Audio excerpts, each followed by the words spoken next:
성실하심으로 말미암아 오늘도 속 사람이 새롭게 변화되는 그 은혜를 입어서 변함없이 이렇게 예배 자리에 나오신 우리 모든 성도님들을 주님으로 환영합니다. 우리가 나이가 들고 그리고 몸이 쇠약해지면 마음도 왠지 모르게 주눅이 들곤 합니다. 나이가 들수록 아침을 맞이하는 우리의 몸도 좀 달라지게 된다는 것이죠. 아침에 눈을 뜨면 이유 없이 처지곤 합니다. 그리고 여기저기 쑤시고 아픈 부위도 점점 더 많아지며 때로는 걱정거리조차 많아진다는 거예요. 그러나 이런 현상은 비단 우리의 몸뿐만은 아니라는 것이죠. 나이가 들수록 우리의 마음 역시도 점점 더 쇠퇴해진다는 것입니다. 젊었을 때의 그 열정도 어느새 쉬 사그라지는 것을 경험할 때도 있고, 내가 분명히 이렇게 부정적인 생각을 하는 사람도 아니었고, 내가 이렇게 걱정거리가 많은 사람도 아니었건만 어느새 나를 주장하는 것들이 점점 염려, 근심, 걱정거리, 그것이 또 꼬리에 꼬리를 물어서 잘 해결되지 않는 문제에 아침부터 골머리가 지끈하거나 아니면 마음이 어려워지는 것을 경험하곤 한다라는 것이죠. 그러나 우리 그리스도인들은, 특별히 사랑하는 여러분들과 그리고 저는 속사람이 날로 새로워지는 사람들입니다. 주님께서 베풀어 주시는 그 사랑과 은혜가 풍성합니다. 자비와 긍휼이 한량이 없어요. 인자와 성실이 무궁무진합니다. 그렇습니다. 이 모든 것들로 인해서 매일매일 거듭남의 역사를 체험하는 자들이 바로 저와 여러분이라는 사실이죠. 오늘 본문이 바로 이러한 은혜를 깨달은 자의 믿음의 고백이라는 거예요. 먼저 17절 말씀 한번 보시길 바랍니다. 지금 오늘 보면 17절 말씀 보시면 지금 시인은 여호와의 징벌을 받아 극심한 고통을 느끼고 있다는 거예요. 결코 심령이 평강하지가 않습니다. 주님이 주신 평안함이 깨어져 버렸어요. 주가 주신 모든 은혜를 전부 다 잊어버렸습니다. 이 극심한 고통을 느끼는 자는 과연 누구란 말입니까? 바로 예루살렘의 패망과 회복을 지속적으로 예언하고 경고했던, 여러분들이 잘 아시다시피 예레미야 선지자라는 것이죠. 예레미야 선지자는 거듭 경고된 그 예루살렘 함락 이후에 끔찍한 일들이 벌어지는 것을 목도해 버렸어요.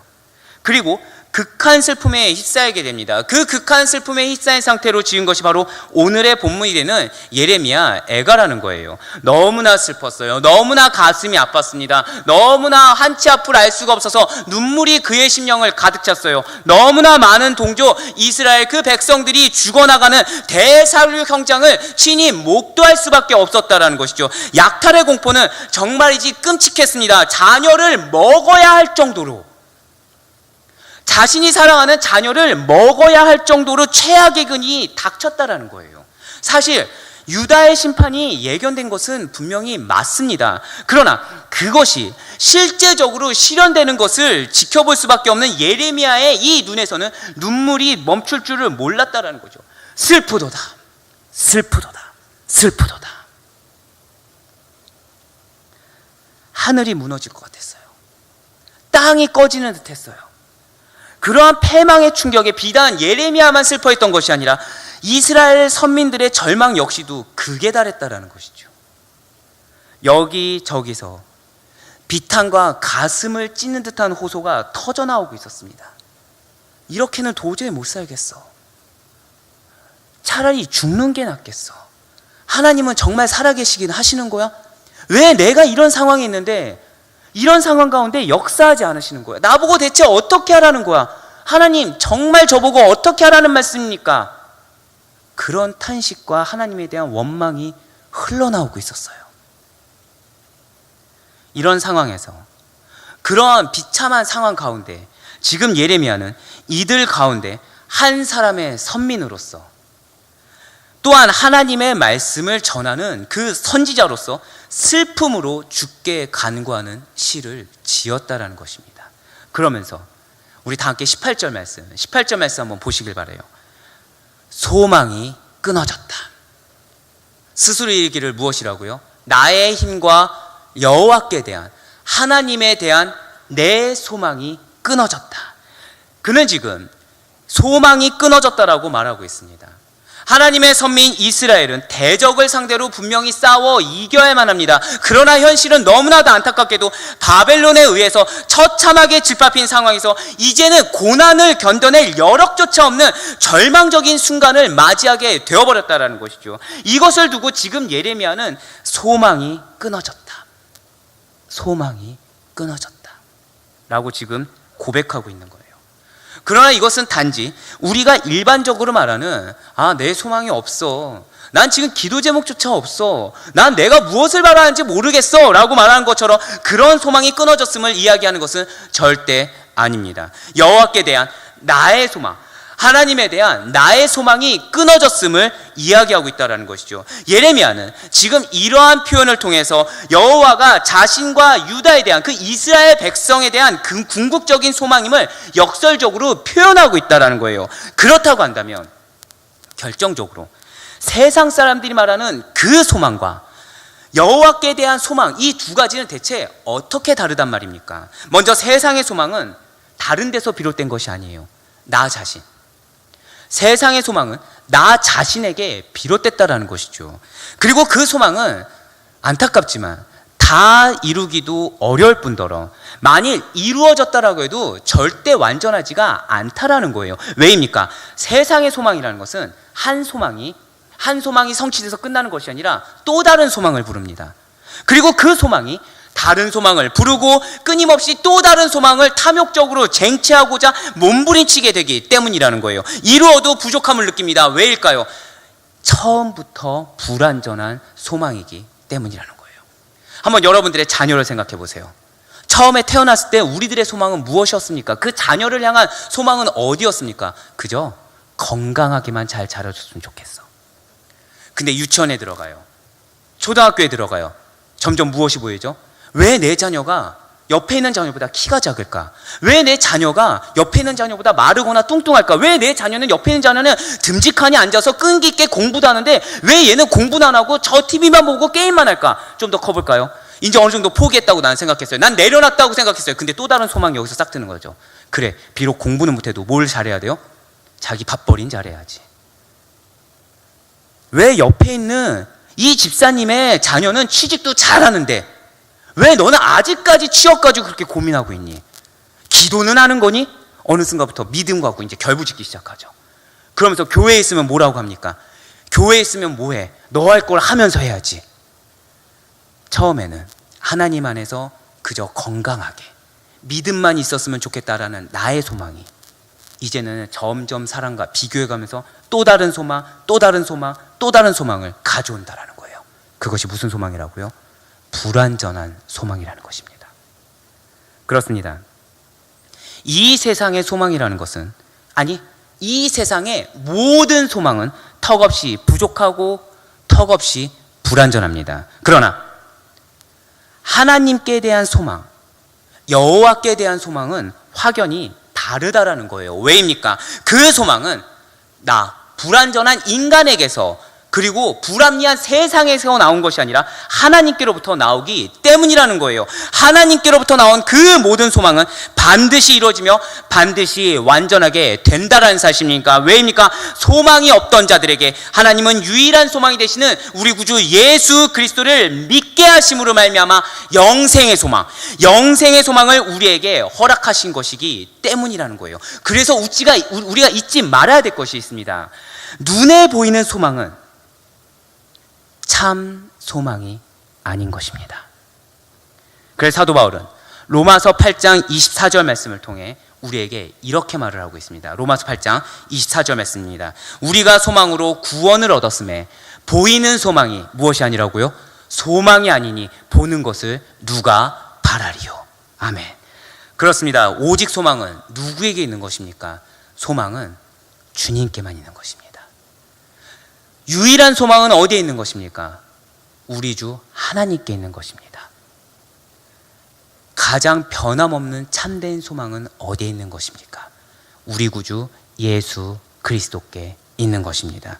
그렇습니다. 오직 소망은 주께 있는 거예요. 그래서 시편 기자 역시도 시편 39편 7절 말씀과 시편 60편 5절 말씀을 통해서 우리에게 이렇게 증거하고 있습니다. 먼저 시편 39편 7절 말씀입니다. 주여 이제 내가 무엇을 바라리요? 나의 소망은 어디에 있다고요? 주께 있나이다. 아멘. 그렇습니다. 그리고 시편 62편 5절 말씀입니다. 우리 다 같이 시편 60편 5절 말씀을 한 목소리로 봉독하도록 하시겠습니다. 시작. 나의 영혼아 잠잠히 하나님만 바라라. 물은 나의 소망이 그로부터 나오는 도다. 아멘. 우리는 어떻게 해야 된다고요? 잠잠히 하나님만 바라야 돼요. 내 환경이 나를 잠잠히 내버려 두지 않아요. 나를 둘러싼 사람들이 나를 가만 내버려 두지 않아요. 내 마음은 주를 믿는다고 하지만 기도하는 과정 가운데서도 내 마음은 쉽사리 요동쳐요. 그러나 그 가운데서도 하나님이 나에게 말씀을 하시는 것은 너가 대체 무엇을 바라니? 그저 잠잠히 나를 바라봐라. 잠잠히 우리 누굴 바라봐야 된다고요? 하나님만 바라보라고 말씀하세요. 왜요? 우리의 소망은 어디에 있다고 말씀하십니까?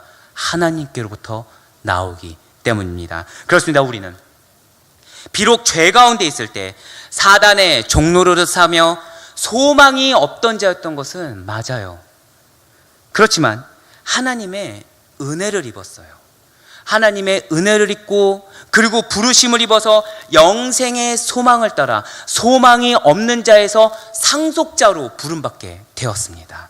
그래서 사도 바울은 골로새서 1장 27절 말씀을 통해 우리가 하나님의 구원 계획을 따라 예수 그리스도를 믿음으로 말미암아 우리가 어떤 소망을 갖게 되었는지 이렇게 말하고 있지 않습니까? 골로새서 1장 27절 말씀입니다. 하나님이 그들로 하여금 이 비밀의 영광이 이방인 가운데 얼마나 풍성한지를 알게 하려 하심이라. 이 비밀은 너희 안에 계신 그리스도시니 곧 영광의 소망이니라. 아멘. 진실로 예수 그리스도를 믿고 예수 그리스도를 믿는 믿음으로 말미암아 구원함을 얻은 자들은 영광의 소망을 얻은 축복된 백성들입니다. 이 영광의 소망이 다른 누구에게 있는 게 아니에요. 그 은혜가 다른 누군가에게 있는 것이 아닙니다. 이 영광의 소망이 여러분과 저에게 있습니다. 믿으십니까? 그렇습니다. 진실로 소망이 끊어졌다고 했을 때 다른 무엇을 바라보는 것이 아니라 온전히 여호와 하나님만을 바라보시길 간절히 소망합니다. 모든 소망의 원천이 되시고 우리를 배반치 않으시며 확실하게 이루어주실 예수 그리스도, 그의 얼굴과 손을 먼저 온전히 구할 수 있는 사랑하는 모든 성도님들과 제가 되기를 간절히 축원합니다. 이제 19절 말씀 한번 보시길 바라요. 아멘이라고 고백하는 19절 말씀, 우리들에게 지금 주님은 이 19절 말씀을 또 허락하셨어요. 앞선 17절과 18절에서 예레미야는 깊은 절망을 토로했어요. 그렇다고 한다면 이제 19절부터는 바벨론을 통한 유다의 심판이 하나님의 개입으로 말미암아 해결될 수 있다는 믿음과 소망을 노래하고 있다는 거죠. 그러면서 지금 믿음과 소망을 노래한다는데 우리 눈에 지금 무엇이 보입니까?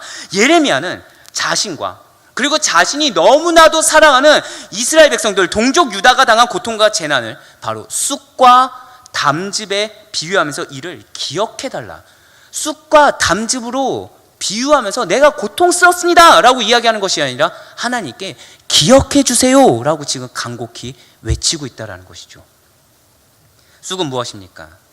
쓰디쓴 나물이에요. 애굽에서 받은 비참한 대우를 기억하게 만드는 것이 바로 쑥이라는 것이죠. 그렇다고 하면 담즙은 무엇입니까? 쓸개나 독초를 먹었을 때 느끼는 그 고통이나 슬픔으로 지금 유다와 그리고 예레미야 자신이 처한 상태를 표현하고 있다는 거예요. 왜 이렇게 쓰디쓴 고통을 그들은 맛보아야 하는 것입니까? 왜 우리는 주님을 믿는다고 하는데 왜 이런 우리가 주님을 믿는 그 삶 가운데 쓰디쓴 고통을 맛보아야 하는 것입니까? 왜냐하면 하나님께서는 당시의 유다의 백성의 패역함이 극심하였기 때문에, 그들의 완고함이 돌이킬 수 없는 정도까지 이르렀기 때문에, 그들의 완악함이 극에 달했기 때문에 유다 백성이 가는 앞날에 장애물을 놓아서 새길마저 굽게 하셨기 때문이라는 거예요. 하나님께서 여러 말씀과 징계로 깨우치려고 하셨어요. 그러나 그래할 때마다 이사야 9장 10절의 말씀과 같이 벽돌이 무너졌어? 그럼 우리는 다듬은 돌로 싸우면 되지. 뽕나무들이 지켰어? 우리는 백향목으로 대신하리라 라고 비웃었던 유다 백성이라는 거죠. 분명 유다는 공정해야 할 판결조차 뇌물을 받아버렸어요. 그리고 굽게 함으로 말미암아 하나님의 그 심한 공의, 그 공의를 흔들릴 수 없는 공의를 감히 짓밟았다라는 것이죠. 그러한 유다의 그릇된 행위에 따른 하나님의 징계는 필연적인 것입니다. 쾌락의 달콤한 자는 반드시 심판의 쓴 잔으로 돌아오게 되어 있습니다. 자신의 정욕과 자신의 어리석은 꾀를 쫓아서 행하면 굽은 길을 가다가 파멸을 맞이하게 된다라는 거예요. 예레미야는 이미 이에 대해서 사실 수차례 경고했다라는 것이죠. 명하신 모든 말씀과 율법을 행하지 않으면 멸망을 피할 수가 없습니다. 지금 여러분들이 갖고 있는 헛된 그 신앙이 맞다라고 고집해서는 안 돼요. 하나님 말씀에 순종해야 됩니다. 하나님 말씀에 내가 판단하기보다는 그의 말씀에 그대로 따라하면 우리는 지금 자복하며 주님만을 따라야 됩니다라고 수없이 선포했음에도 불구하고, 그러한 선지자를 통한 그 사랑의 권고에도 불구하고 쾌락의 늪에 빠진 유다는 곧이어 슬픔을 맞이할 수밖에 없다라는 사실입니다. 예레미야는 지금 자신의 심령이 18절에서 말하는 것처럼 고통과 재난을 기억하고 낙심되어 있다라는 거죠. 19절에서 고백하는 바와 같이 제발 자신의 심령을 기억해달라고 지금 이야기하고 있어요. 이를 보시는 하나님께서 굽어 살펴달라고 20절을 통해서 부르짖고 있다라는 것이죠. 고통스러운 순간 예레미야는 놀라운 사실을 발견합니다. 자신의 힘으로는 도저히 빠져나갈 수가 없구나. 내 힘으로는 도저히 감당할 수가 없구나. 그리고는 더 인간적인 방법으로, 그리고는 더 세상적인 방법으로 몸부림치고 집중하는 것이 아니라 오직 단 하나, 살아 역사하시는 주님께 집중하고 구원의 손길을 내어 맡깁니다. 더 이상 사람을 신뢰하지 않고 하나님만을 온전히 신뢰하며 그분께 자신을 내어 맡겼습니다. 내 안에 있는 고통과 낙심을 경험하는 가운데 이에 대한 유일한 소망이 되시는 예수 그리스도, 그분을 발견하게 된다는 거예요. 우리의 문제가 너무나도 커서 한치 앞이 보이지 않을 때, 내 마음이, 심령이 너무나도 평안이 없는데, 기쁨이 없는데, 나는 기도한다고 하지만 아무것도 못하고 있는 그런 상황 가운데 오히려 주님은 자신의 그 진리의 빛을 밝게 비춰주사 우리로 하여금 예수 그리스도, 여러분과 저를 구원하시고 우리를 인도해 주시며 우리의 삶 가운데 예비하신 그 선한 길로 가게 하시는 그 사랑의 주님을 발견하게 한다라는 것이죠. 지금 예레미야는 어떨 것 같습니까? 고통과 낙심에 절대 함몰되지 않았어요. 오히려 언제나 그의 백성을 돌보시고 언제나 그의 백성을 기억하시는 그 하나님을 바라봄으로 말미암아 소망으로 돌이키고 있다라는 것이죠. 이제 예레미야는 두려워하지 않습니다. 이제 예레미야는 절망 가운데 빠져 있지 않습니다. 이제 예레미야는 걱정하지 않아요. 이제 예레미야는 슬퍼하지 않아요. 염려하지 않아요. 두려워하지 않습니다. 다른 것이 그의 마음에 있는 것이 아니에요. 이제 예레미야의 마음 가운데는 시편의 노래가 조용히 메아리치고 있습니다. 바로 시편 42편 5절 말씀이 그것입니다. 내 영혼아, 내 영혼아, 어찌하여 낙심하느냐? 어찌하여 내 속에서 불안해하느냐? 너는 어디에 소망을 두라고요? 하나님께 소망을 두라. 그가 나타나 도우심으로 말미암아 내가 여전히 찬송하리라. 낙심하지 말고 소망을 두고 찬송해야 한다. 분명 예레미야가 바라보는 상황은 낙심할 수 없는 상황이 아니었습니다. 분명 예레미야가 처한 상황은 소망을 둘 수가 있는 상황이 아니었어요. 분명 예레미야가 처한 상황은 찬송이 나올 수 있는 그 상황이 아니었습니다. 예레미야가 바라보는 상황은 너무나 절망적이었다라는 것이죠. 그러나 그는 자신의 마음속에 있는 그 절망을 돌이켜보니 자신에게는 영원한 소망이 있구나 라는 그 진리를 깨닫게 되었다라는 거예요. 그 소망의 이유가 무엇입니까? 바로 22절에 잘 나타나 있습니다. 22절 말씀 한번 보시길 바라요. 여호와의 인자와 긍휼이 무궁하심으로 여호와의 인자와 긍휼이 무궁하심으로 우리가 진멸되지 아니함이니이다. 아멘. 그렇습니다. 지금 예레미야는 하나님의 인자와 긍휼이 무궁하시다는 그 사실로 소망을 품을 수가 있게 되었습니다.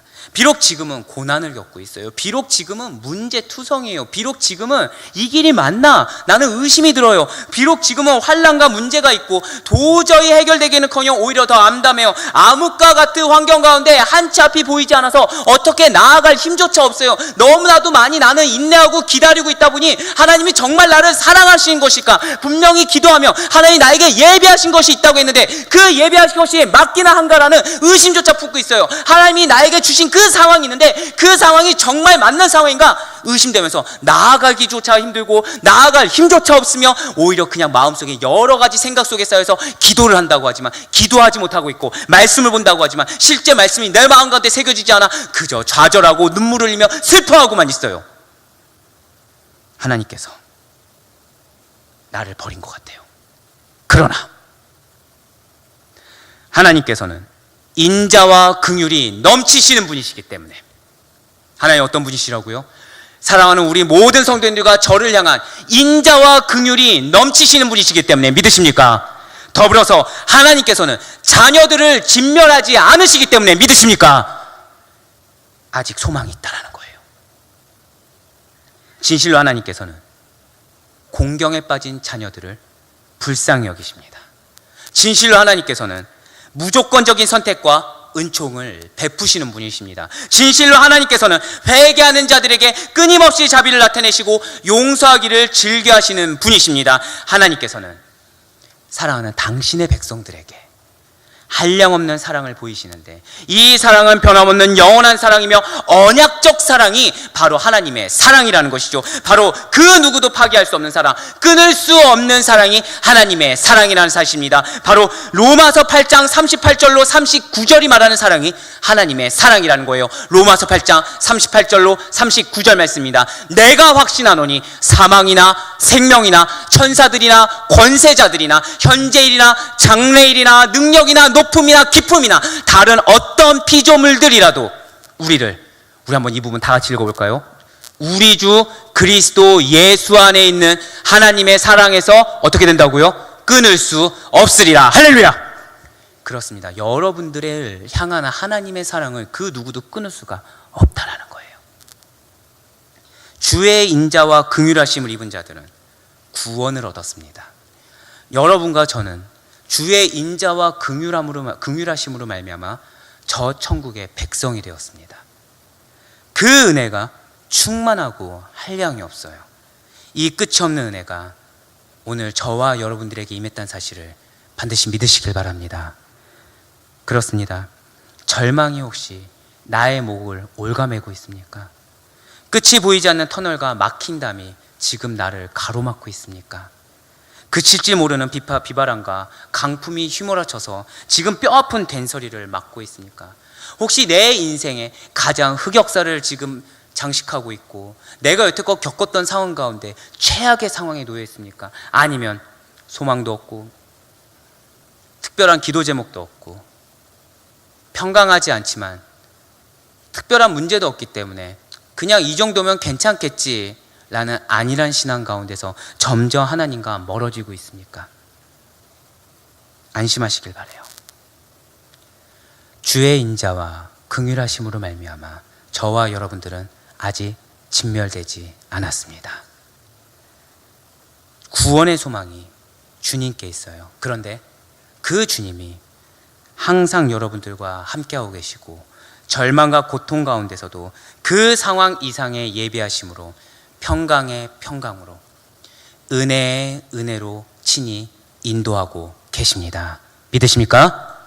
그렇습니다. 지금 예레미야는 고통과 낙심 중에서도 선민 이스라엘을 진멸치 않으시고 회복의 기회를 허락하신 여호와 안에서 다른 것을 노래하는 것이 아니에요. 소망을 노래하고 있습니다. 그 노래가 저와 여러분의 입술에서 퍼져가는 진실된 고백이 되기를 주님은 지금 간절히 원하고 계십니다. 그런데 중요한 것은 예레미야는 여기서 한 걸음 더 나아갔다라는 것이죠. 인자와 긍휼이 무궁하다는 사실로 인해 새로운 소망을 품고 아침을 맞이한 예레미야는 매일 아침마다 주의 인자와 긍휼을 또 새롭게 느끼게 되었다라는 거예요. 무슨 말씀입니까?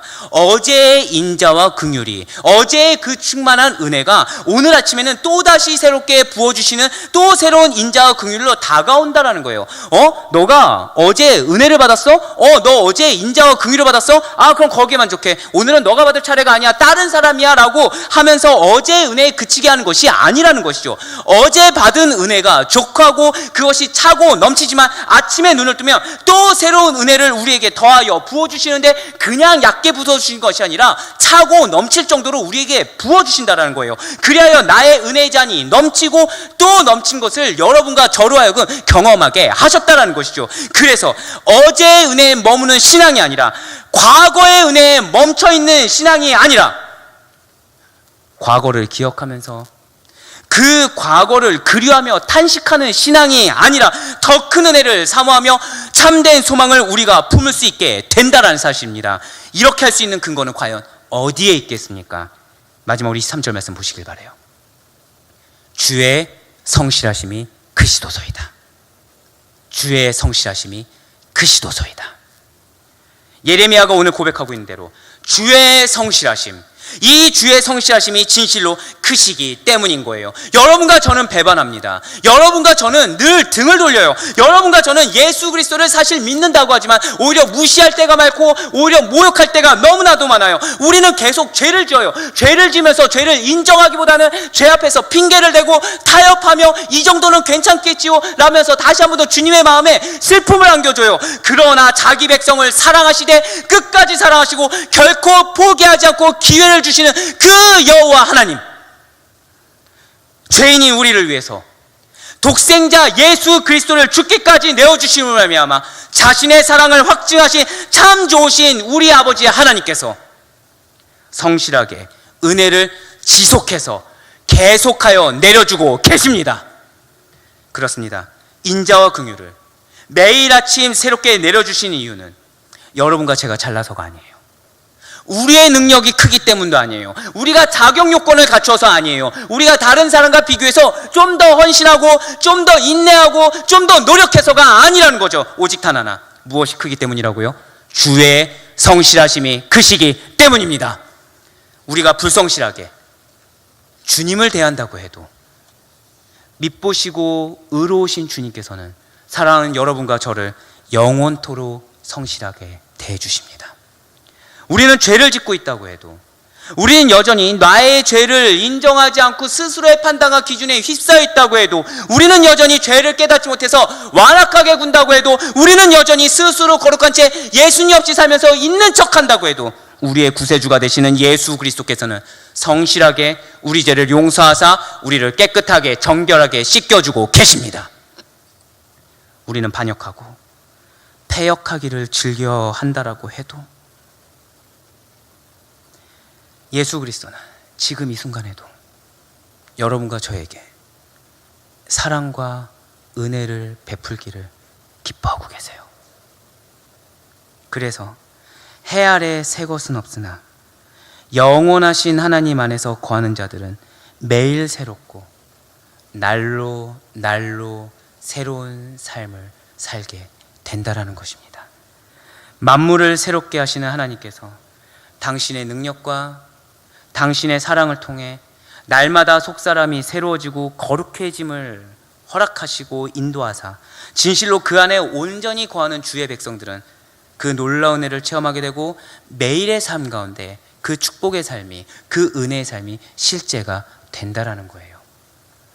자기 백성을 향해 변함없이 계속되는 그 성실하신 하나님의 은혜가 우리의 문제와 우리의 어려움과 우리의 염려와 우리의 고난과 우리의 두려움과 우리의 재난으로부터 구원받을 수 있는 유일한 길이요, 여러분과 저의 그 더러워진 속사람이 날로 날로 새로워질 수 있는 유일한 길임을 반드시 기억하시길 바랍니다.